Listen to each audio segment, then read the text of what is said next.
Alright, welcome back to my YouTube channel. I'm Andes Vlog. Ito, talagang mainit, matindi na naman mga kaibigan.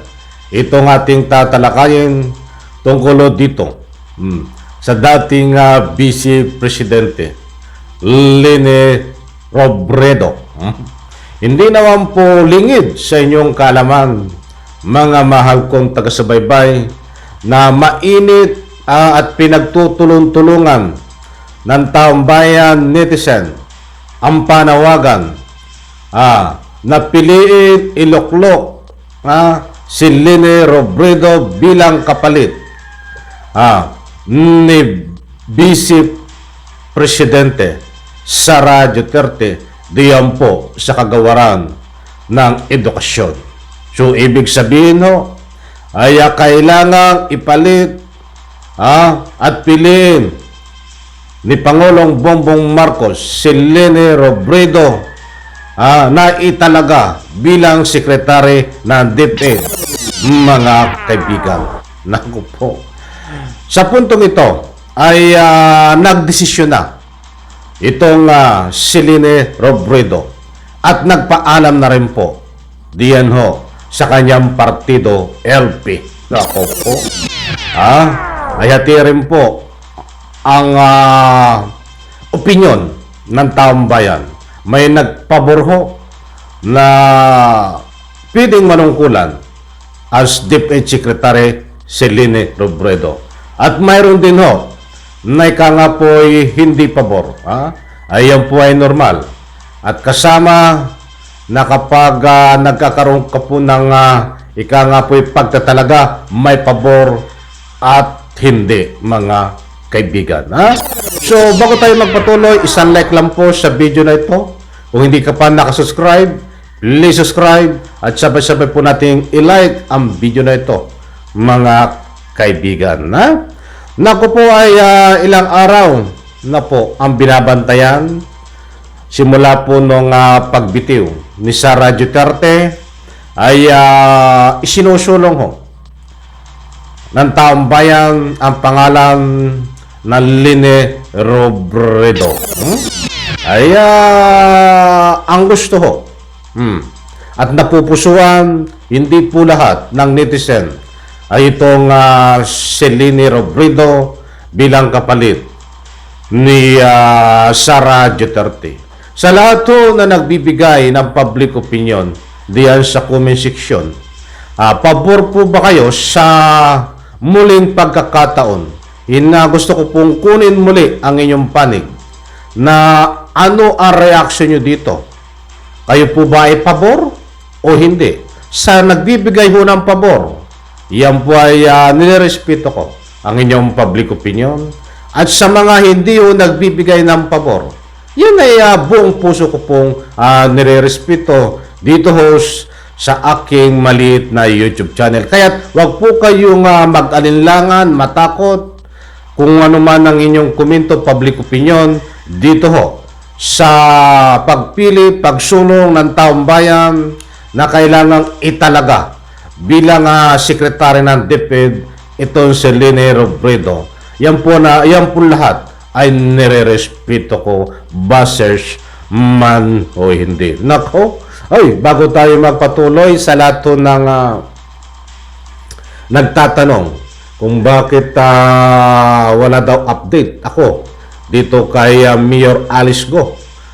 Pasensya na po at medyo abala tayo at bibigyan ko po kayo ng update pag may pagkakataon po tayo, mga kaibigan. But ito po ang latest sa kanya. Ay kinasuhan na po siya ng non-billable case, Nobel recommendation, walang pansamantalang kalayaan, katulad ng nasabi ko po noon na ito po ay hindi pwedeng magpiyensa habang nililitis ang kaso at nakakulong po diyan po sa tunay na kulungan, rehas na bakal kapag ito po ay nagkaroon ng probable cause ang kanyang kaso at nag-issue po ng warrant of arrest. Ganyan po ang nangyari kay Kibuloy.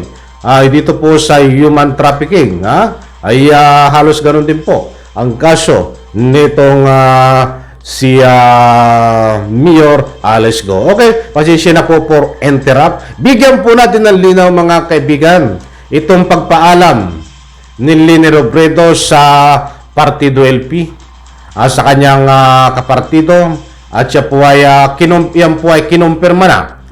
May kinumpirma na po itong si Leni Robredo. Ito po, naka-plus po diyan sa screen ang ating bibigyan ng highlight. Ito. Lini sa Senado, malabo. Aba, ay malabo. At saan ka pupunta? Ikaw ba ay papunta na bilang DepEd Secretary, Leni Robredo? Kasi sinasabi niya, nandiyan, no? Lini sa Senado, question mark, malabo. Malabo ng mag-senador. Nako po. Saan ka pupunta? Okay, ito.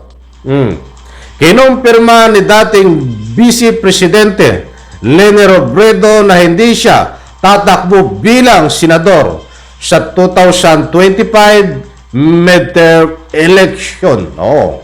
Siya mismo ang nagkumpirma na ito ay hindi natatakbo sa pagkasenador sa 2025 midterm election. At bakit ka nga hindi tatakbo, Leni Robredo? Ikaw ba ay tuluyan na? Opo. Diyan sa ika nga po ay sekretary ng DepEd. At bakit ka nagpaalam na sa LP? Ikaw ba ay tuluyan na rin talaga at nagdesisyon na? Buwan na ang desisyon na tatakbo na ika nga po ay magiging DepEd secretary?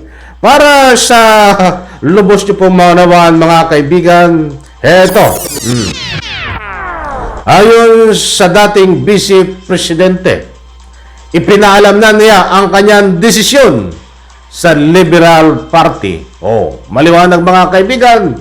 Ayon po sa dating Vice Presidente, noon ipinaalam na niya ang kanyang desisyon sa Liberal Party. Nako po, matindi ito. Pinaalam na. Ano naman ang desisyon mo? Leni Robredo. Una, ay kinumpirma mo hindi ka tatakbo bilang senador.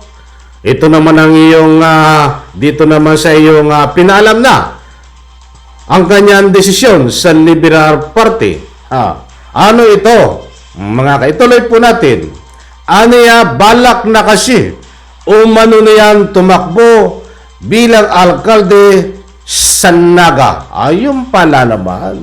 Ay paano na itong hinihikayat ng taong bayan na ikaw, Leni Robredo, ay sinusulong na ikaw nga po'y pumalit bilang DepEd Secretary?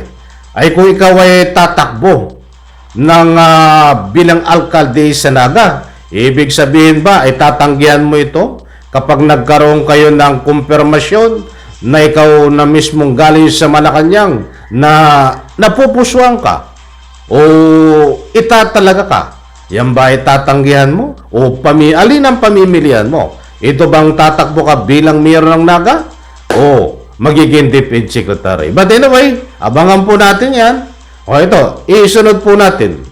Sinarado ko na kaya nagpaalam na ako sa LP. Sinarado niya na. Kaya nagpaalam na ako sa LP. Ay nako po. Ibig sabihin ay sarado na ang kanyang isipan. Kaya nagpaalam siya sa LP ay tatakbo na siya. Diyan po. Bilang alkalde sa Naga, nagkakaroon po siya ng preparation. Mga kaibigan. Ito pa. Ituloy po natin. Sa LP na hindi na ako tatakbo sa Senado. So yung pala ang dahilan. Kaya nagpaalam siya sa LP ay dahil hindi na siya tatakbo sa Senado. Yung pala ang dahilan ng pagpapaalam niya. Akala ko ba naman kaya nagpaalam ka? Kaya ka nagdesisyon na? Kaya ka nagsarado na? Ay tatanggapin mo itong alok ng taong bayan ng netizen na iluklo ka. Diyan po sa ika nga po ay sekretary ng DepEd dahil sa kasalukuyan po ngayon ay wala pang kumpirmasyon kung sino ang papalit diyan po sa nabakanting pesto ng sekretary po ng DepEd. Ituloy po natin. Alam na lahat na ang pinaka-prepared option ko na maging mayor ng Naga, pero ayaw kong gumawa ng official announcement na hindi ko pa natatay yung loose ends. Dagdag pan nito. Ayun. Sa bagay, hindi pa siya gumagawa ng official announcement. Ay baka ito'y pag kinublit, pag kinuhit, pag natawagan, pag nasabihan officially ng ating Pangulong Bongbong Marcos na siya ay gusto at napili ni Pangulong Bongbong Marcos, ay hindi po natin alam kung ito pa ay magbabago ang isip mga kaibigan. So maliwanag po, ang pagpapaalam niya sa LP ay hindi na siya tatakbo sa Senado, at kinumpirma niya po na tatakbo siya ng mayor diyan po sa kanyang Naga, mga kaibigan. At dito sa mainit na usapin na pagiging DepEd Secretary niya ay wala pa rin pong kumpirmasyon dahil yan po ay mainit lang po na usapin. Abangan po natin kung anong saan po ito patutungo, kung magbabago pa po ang kanyang isip. Muli po, mga mahal kong taga-subaybay, ano man na reaksyon nyo po dito? Pabor man ho kayo hindi, ang inyong mga opinion diyan sa comment section ay buong puso ko pong nire-respeto. Muli po, isang like lang po sa video na ito. Sabay-sabay po nating i-like. Mga kaibigan, huwag po nating kalimutan magbigay ng inyong public opinion. Kasama ko na rin po kayo dito sa ating munting pagtatalakay kung mayroon po tayo naman at patungo po doon sa ating pinaglalaban. Bye-bye, palapa.